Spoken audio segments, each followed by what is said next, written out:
आप लोगों ने देखे होंगे पहला वीडियो में ये चेचिस टूटा हुआ था, उसके बाद में ये बन गया, बढ़िया अच्छे से बना है।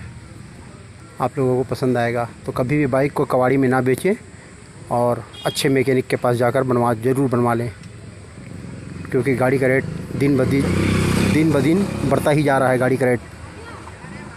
आप सभी का धन्यवाद वीडियो देखने के लिए।